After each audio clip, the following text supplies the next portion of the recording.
Gunther opened the show with an interview with Michael Cole. It was more of a promo than an interview, so the promo he cut on Jey Uso was a pretty okay one. Nothing we've never heard before. Later on in the show, Jey Uso came out, cut a promo of his own. It was also okay, nothing we've never heard before either. So I'm gonna just lump it all through here. It was a solid feud. I'll go more into detail later on in the week, but yeah, they definitely picked it up over the last 3 weeks, because before that, the last month before that, after Elimination Chamber, horrible, terrible, boring. But they definitely picked it up, so I'll give them credit for that. And honestly, because these last 3 weeks, I'm now very excited. You can argue it's one of the best feuds in all of WWE right now, and can't wait to Saturday night. Liv and Bayley proceeded to put on a pretty great match, and you know when WWE has the guy or girl win right before the big event, they never win. And with Bayley coming out on top, we all know she's not winning on Sunday night. I don't have much else to say about this. I don't care about this feud at all, but at least I know the match itself will be pretty solid. Shout out to Julius Creed, because he and Ray put on a solid match. The finish with the shenanigans was predictable, but the match itself was pretty good. Credit to him, he worked hard, he showed out. Push the Creed Bros 2025. When was the last time Theron Cross had a singles match? It's gotta be over a year and a half now, right? Anyway, he had a one-on-one match against AJ Styles and it was okay. AJ won, and then Logan Paul, the cringe god himself, came out. Blue fight, yada yada yada, hit him with his finisher. Whole lot of mid in this thing, not gonna lie.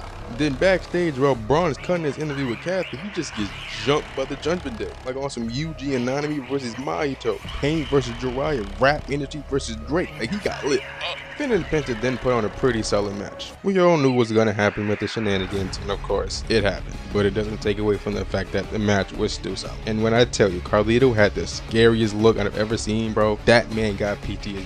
Get him some therapy now. A brouhaha between the four ensued, with Penta ultimately coming out on top. So you already know that man is not winning the IC Championship on Sunday. Roman came out with the most disgusted look on his face I've seen in a while. Like he just smelled a dead animal or something. It was hilarious. He comes out and he's like, yo, I didn't ask for your help. Why do I gotta owe favors, and why do I gotta deal with the consequences of this?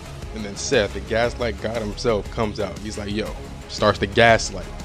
It kind of worked until it really didn't. He got him slapped for it, but he got his retribution later on. I'll get to that.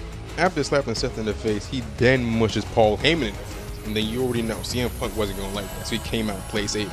The three start fighting, a mini brawl ensues, yada yada yada, and then Seth comes out on top.